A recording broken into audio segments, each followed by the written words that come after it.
Hi students, welcome back to our channel Achieve Excellence in Commerce by Mansi Saveri. So आज हम गाला का question paper number 3 उसमें section B का solution करने वाले हैं। तो स्टार्ट करेंगे question number 16। What is the meaning of partners current account. तो करंट अकाउंट आप कब बनाते हैं? जब फिक्स कैपिटल अकाउंट मेथड होती है उसमें कैपिटल फिक्स रहेगी। ठीक है, तो कैपिटल के अलावा जितने भी ट्रांजेक्शन होंगे उनको रिकॉर्ड करने के लिए जो अकाउंट्स हम बनाते हैं उसे हम क्या बोलते हैं? Current account. तो यही उसका डेफिनेशन होगा। तो लिख लेंगे question number 16 under fixed capital account method the account prepared to record the transactions of the partner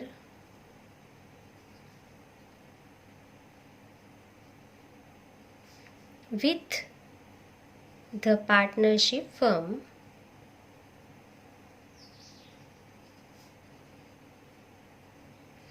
other than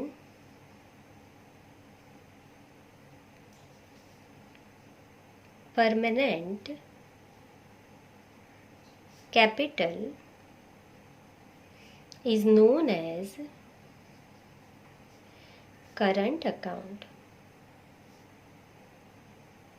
तो बहुत ही सिंपल है। करंट अकाउंट हम किसे बोलते हैं? तो आपको पता है कि फिक्स कैपिटल अकाउंट के मेथड में कैपिटल जो है वो फिक्स रहता है। ठीक है, तो यहाँ पे ट्रांजेक्शन हम रिकॉर्ड करेंगे कौन से? Other than permanent capital. ठीक है, जो फिक्स कैपिटल है उसके अलावा जो भी ट्रांजेक्शन होते हैं उसको रिकॉर्ड करने के लिए हम जो भी यहाँ पे अकाउंट बनाएंगे उसे हम क्या बोलेंगे? Current account. Clear?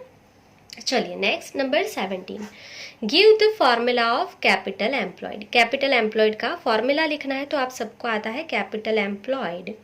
Capital employed कैसे फाइंड करते हैं हम लोग? टोटल एसेट्स में से टोटल लायबिलिटीज माइनस कर लो। So that's it, total asset minus total liabilities. Clear? चलिए next number 18। What is taken as a basis when determining future profit. तो आपको फ्यूचर का प्रॉफिट जो है वो डिसाइड करना है, तो आप बेस क्या लोगे?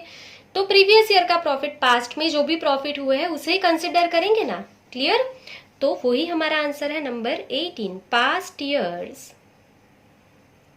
Profit are considered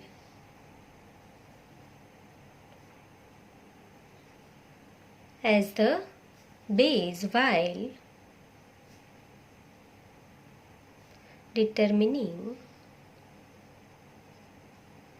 future profit। ठीक है, फ्यूचर का प्रॉफिट हम कैसे डिसाइड करेंगे? सो पास्ट ईयर के जितने भी प्रॉफिट है उसके अकॉर्डिंग टू हम डिसाइड करेंगे फ्यूचर का प्रॉफिट। चलिए next number 19। What will the journal entry be if there is an increase in the amount of liability at the time of reconstruction of a firm। so liability increase हो रही है। liabilities की कौन सी balance होती है? Credit. अगर liabilities increase होती है तो वो क्रेडिट ही रहेगी, तो डेबिट कौन? रिवैल्यूएशन। क्लियर? तो यही हमारी जर्नल है, बहुत ही सिंपल थी ये तो। Number 19, revaluation account debit, revaluation account debit to जो भी हमारी लायबिलिटीज होगी respective liability account. Clear? Liability increase होगी तो क्रेडिट ही रहेगी, तो डेबिट कौन हो जाएगा? रिवैल्यूएशन। चलिए next, what is called premium of goodwill. Premium of goodwill किसे कहेंगे? तो आपको ये पता होना चाहिए कि जब भी कोई ओल्ड पार्टनर होता है ना, वो सेक्रीफाइस करेगा, उसके जब वो सेक्रीफाइस करेगा तो उसके बदले जो न्यू पार्टनर है ना उनको गुडविल का शेयर देना पड़ेगा। तो ये जो शेयर देगा न्यू पार्टनर ओल्ड पार्टनर को, उसे हम क्या बोलते हैं? प्रीमियम ऑफ गुडविल बोलते हैं। तो यही हमें लिखना है, यही इसका डेफिनेशन है। Number 20, on the admission of a new partner, old partner sacrifice some of their profit share in favor of the new partner। देखो, सबसे पहले हमने क्या लिखा कि जब भी एडमिशन के टाइम पे कोई न्यू पार्टनर आएगा तो ओल्ड पार्टनर जो होते हैं ना वो सेक्रीफाइस करेंगे, उनका जो भी शेयर है ना उसमें से थोड़ा शेयर जो है वो सेक्रीफाइस करते हैं न्यू पार्टनर को देने के लिए। सो टू कंपेंसेट दिस, इसको कंपेंसेट करने के लिए new partner is required to give his share in goodwill of the firm। सो ये कंपेंसेट करने के लिए न्यू पार्टनर जो है उसको क्या करना पड़ेगा, गुडविल जो है वो देना पड़ेगा। समझ में आया? इसको कंपेंसेट करने के लिए न्यू पार्टनर गुडविल लाएगा, तो ये जो गुडविल है उसे हम क्या बोलेंगे, which is called premium for या ऑफ गुडविल। ठीक है, इसे हम क्या बोलेंगे, प्रीमियम ऑफ गुडविल। क्लियर? चलिए, बहुत ही सिंपल थी। Next number 21, which balances are debited to all partners capital account in their old P&L ratio. तो यहाँ पे क्या पूछा आपको, which balance are debited to all partners capital accounts in their old P&L ratio. तो आपको क्या लिखना है कि आप क्या डेबिट करोगे। ठीक है, पार्टनर के कैपिटल अकाउंट में ओल्ड P&L रेशियो में आप क्या डेबिट करने वाले हो, ये क्वेश्चन है। ठीक है, और यहाँ पे क्वेश्चन में लिखा नहीं है पर ये जो है कोई रिटायरमेंट का क्वेश्चन है, तो आप चाहो तो यहाँ पे लिख देना at the time of retirement of partner. ठीक है, ये रिटायरमेंट का क्वेश्चन है कि रिटायरमेंट के टाइम पे आप क्या डेबिट करोगे, ओल्ड पार्टनर जो है उसके कैपिटल अकाउंट में क्या डेबिट करते हो ओल्ड रेशियो में। रिटायरमेंट के टाइम पे जो भी अनडिस्ट्रीब्यूटेड लॉस है उसकी बैलेंसेस जो है, डिफर रेवेन्यू एक्सपेंसेस जो है वो हम डेबिट करते हैं पार्टनर के कैपिटल अकाउंट में। ठीक है, जो हम स्टार करते हैं ना वो सारी चीजें। क्लियर? तो यहाँ पे हम लिख लेंगे number 21, undistributed loss and balances of deferred revenue expenditure are debited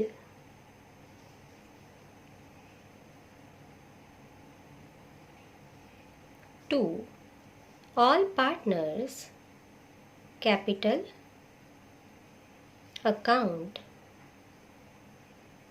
in their old P&L ratio. Clear? आप क्या क्या डिस्ट्रीब्यूट करोगे, तो अनडिस्ट्रीब्यूटेड लॉस जो होगा वो, एंड जो भी आपके डिफर रेवेन्यू एक्सपेंडिचर की बैलेंसेस होगी वो सारी बैलेंसेस डेबिट हो जाएंगी। क्लियर? जो हम स्टार करते हैं ना वो सारी चीजें डेबिट होती है रिटायरमेंट के या डेथ के टाइम पे। चलिए next, mention the method of dissolution of firm. So dissolution की यहाँ पे 2 ही मेथड है, आपको आती होगी और नहीं आती है तो सीख लेना।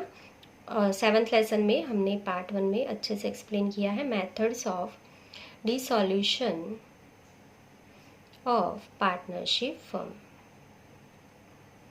तो यहाँ पे 2 ही मेथड है पार्टनरशिप फर्म के डिसॉल्यूशन के लिए।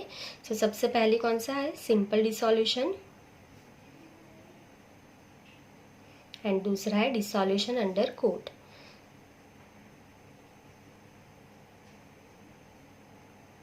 आप बाय कोर्ट भी लिख सकते हैं, डिसॉल्यूशन बाय कोर्ट या dissolution by court orders. Clear? So dissolution करने के लिए 2 ही मेथड है, सिंपल डिसॉल्यूशन या तो नॉर्मल डिसॉल्यूशन लिख सकते हो, या डिसॉल्यूशन बाय कोर्ट या dissolution under court orders. Clear? चलिए, सो यहाँ पे नंबर 22 तक जो हमारे क्वेश्चन थे वो कंप्लीट हो गए हैं। आई होप कि आपको यहाँ तक पूरा समझ में आ गया है, आपको कोई भी डाउट नहीं होगा। अगर आपको यहाँ तक कोई भी डाउट है तो कॉमेंट सेक्शन में कॉमेंट कर सकते हो। चलिए, सो नेक्स्ट पेज पे जाएंगे। Question number 23, in which type of partnership the partnership firm is dissolve by notice. तो क्या पूछा है क्वेश्चन कि कौन सी पार्टनरशिप ऐसी होती है जिसमें नोटिस दे के ही पार्टनरशिप फर्म का डिसॉल्यूशन हो जाएगा। सो हम सबको पता है where the partnership is at will, the partnership firm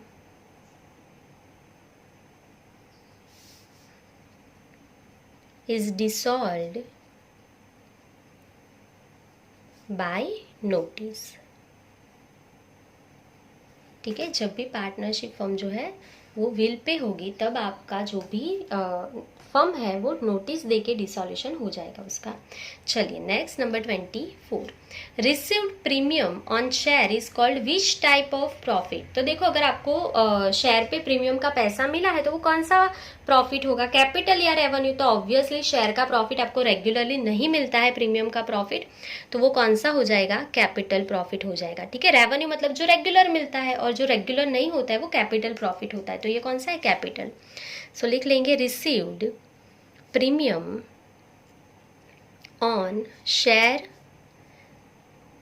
is called capital profit. ठीक है, रेवेन्यू नहीं है, ये कौन सा है, कैपिटल। रेवेन्यू मतलब जो रेगुलर मिलता रहेगा आपको, शेयर का जो प्रीमियम है वो रेगुलर नहीं होगा उसका पैसा, तो इसके लिए वो कैपिटल प्रॉफिट कहलाएगा। चलिए next number 25, when full amount of the debenture is called on application by the company then that amount is credited to which account. अगर आपने सारे के सारे पैसे डिबेंचर में एक साथ ही मंगवा लिए हैं तो कौन सा अकाउंट में क्रेडिट करेंगे, एप्लीकेशन एंड अलॉटमेंट में क्रेडिट कर देंगे, दोनों साथ में ही क्रेडिट कर देंगे। समझ में आया, तो साथ में लिख लेंगे number 25, when full amount of the debentures is called up at the time of application, then that amount will be credited to debenture application and allotment account. ठीक है, अगर सारा पैसा साथ में मंगवा लिया है तो वो एप्लीकेशन एंड अलॉटमेंट में क्रेडिट कर देंगे। क्लियर। चलिए next number 26, what is horizontal analysis. तो ये बहुत बार सीख चुके हैं वर्टिकल एंड हॉरिजॉन्टल, तो अभी हम डायरेक्टली उसका डेफिनेशन लिख लेंगे। When the comparison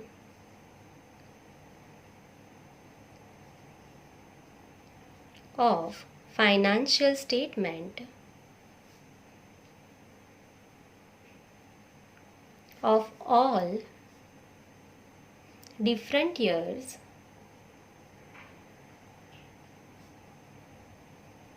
is done, then this type of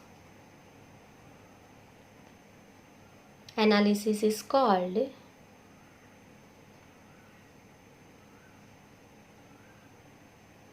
horizontal analysis.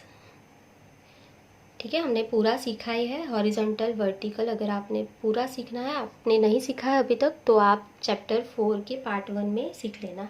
ठीक है, वीडियो नंबर 1 में पूरा हमने एक्सप्लेन किया है। चलिए, सो हॉरिजॉन्टल एनालिसिस क्या होता है, तो when the comparison of financial statement of different year is done. ठीक है, डिफरेंट ईयर का जो भी हम फाइनेंशियल स्टेटमेंट है उसका कंपैरिजन करेंगे, तो ये जो कंपैरिजन है वो हॉरिजॉन्टल एनालिसिस कहलाता है। क्लियर। चलिए next number 27, which ratio is use to know the short term solvency. So short term की सॉल्वेंसी जानने के लिए हम कौन सा रेशियो जो है वो यूज करते हैं, तो करंट रेशियो। तो यहाँ पे लिख लेंगे number 27, current ratio is used to know the short term solvency. ठीक है, शॉर्ट टर्म की जो भी सॉल्वेंसीज है उसे हम कैसे जान सकते हैं, करंट रेशियो की मदद से। क्लियर। चलिए next number 28, what is gross gross profit. तो ग्रोस प्रॉफिट जो है उसका फॉर्मूला आपको आता है तो आपको डेफिनेशन भी आ जाएगी, ठीक है। तो जो भी हमारा फॉर्मूला है उसी से हम डेफिनेशन बनाएंगे। तो ग्रोस प्रॉफिट का यहाँ पे फॉर्मूला क्या होता है, sales minus cost of goods sold. तो उसी के हिसाब से हम डेफिनेशन लिखेंगे। Gross profit means excess of sales over cost of goods sold. तो ये हमने कैसे लिखा, तो gross profit is equals to sales minus cost of goods sold. तो ये हमारा फॉर्मूला है, उसी पे से हमने डेफिनेशन लिखा है कि gross profit means excess of sales over cost of goods sold. Clear. चलिए, तो ये हो गया question number 28। Now question number 29, give the illustration of such transaction which is cash transaction but not cash flow. ऐसे example आपको लिखना है जो कैश ट्रांजेक्शन तो है पर कैश फ्लो नहीं होगा उससे।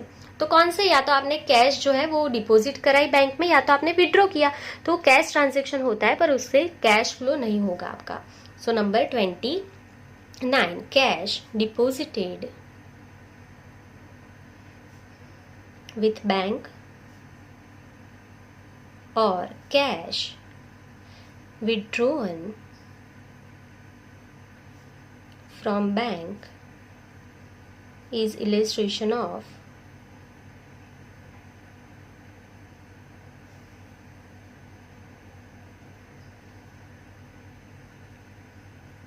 cash transaction but not cash flow. ठीक है, कैश ट्रांजेक्शन है पर वो कैश फ्लो नहीं है। Next, in which activity are the received dividend and interest recorded. तो अगर आपको डिविडेंड मिला है या आपको इंटरेस्ट मिला है तो वो कौन सी एक्टिविटी है, तो आपको पता है कि जब भी आपको डिविडेंड मिलता है वो शेयर पे मिलता है और इंटरेस्ट कब मिलेगा, डिबेंचर पे। तो शेयर पे इन्वेस्ट किया है या डिबेंचर में इन्वेस्ट किया है तो ही डिविडेंड एंड इंटरेस्ट मिलेगा ना। तो अगर आपने इन्वेस्ट किया है तो ये इन्वेस्टिंग एक्टिविटी है, ठीक है।